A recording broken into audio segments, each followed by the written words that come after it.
Aquí en las 10 de Milenio, como todos los lunes, Diego Fernández de Ceballos. Diego, ¿cómo estás? Bienvenido, buenas noches. Carlos, buenas noches. ¿Cómo ves, Diego, cómo responde el gobierno a peticiones que se han hecho en desplegados, lo que mencionaba hoy Javier Duarte? ¿Cómo lo ves tú desde tu perspectiva legal, Diego? Mira, yo creo que hay que distinguir en este asunto dos aspectos. Sí. Uno, el derecho que tienen los periodistas de México y del mundo, y finalmente la sociedad toda, de reclamarle al gobierno en sus distintas instancias que no quede impune ningún crimen de un periodista, como ningún crimen de persona alguna. Hasta ahí yo podría estar totalmente de acuerdo con el desplegado que hoy hacen en uno de los diarios. Sí.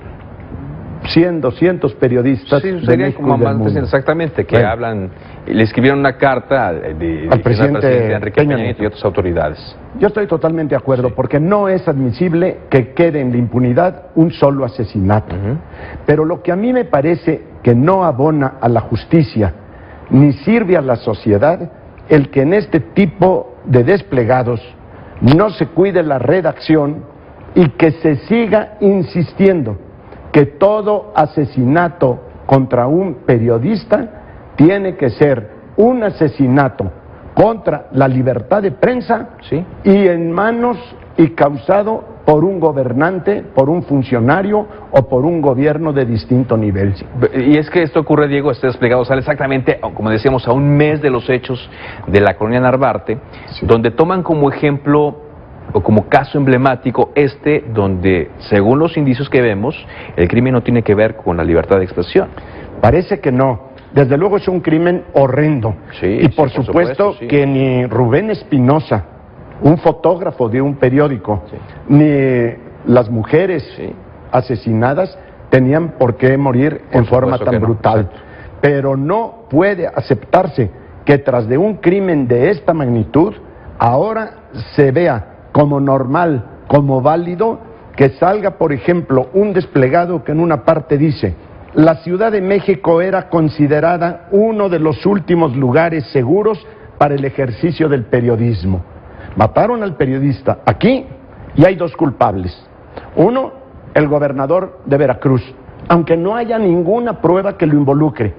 Y otro culpable es el gobierno del Distrito Federal, porque aquí mataron al periodista.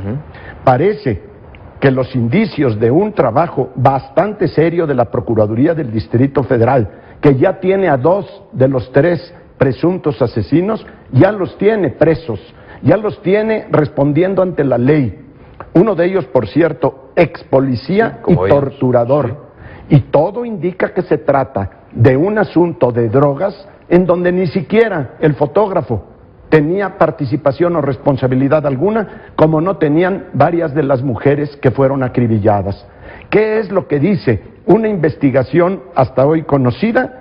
Que se trató de unos criminales que llegaron fundamentalmente dirigidos en contra de una mujer colombiana, muy probablemente por cuestiones de droga, y como encontraron en ese lugar lamentablemente a otros, a todos los asesinaron.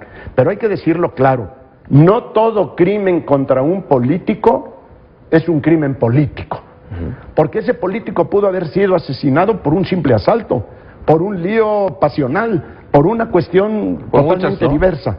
Pero decir que todo crimen contra un periodista va dirigido por autoridades mexicanas y que el mundo reclame que no nos callarán y únete a este desplegado, me parece una perversidad de sinvergüenzas. No culpo a todos los que estén aquí de manera alguna.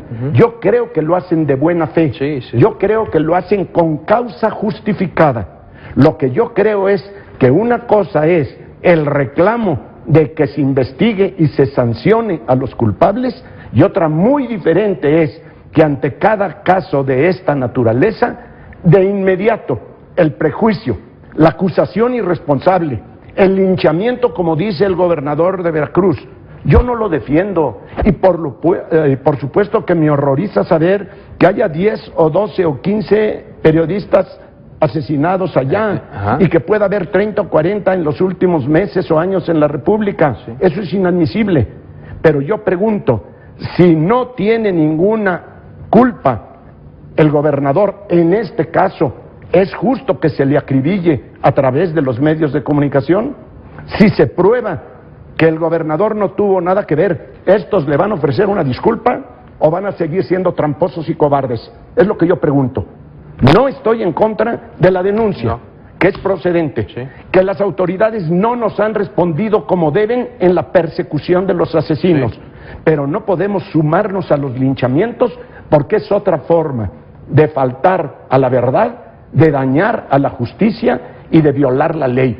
Esto entraña una violación a la ley porque se está difamando a dos gobiernos, al del Distrito Federal, que está haciendo muy buen trabajo en esta investigación, y al gobierno del señor Duarte, que no sé si tenga culpas o no en otros crímenes, porque nadie se los ha probado, pero en este ningún indicio existe de que tenga participación en un caso que hasta donde va, lamentablemente, y el tiempo lo dirá, están involucradas las drogas, sin culpa para 3 o 4 de los 5 acribillados.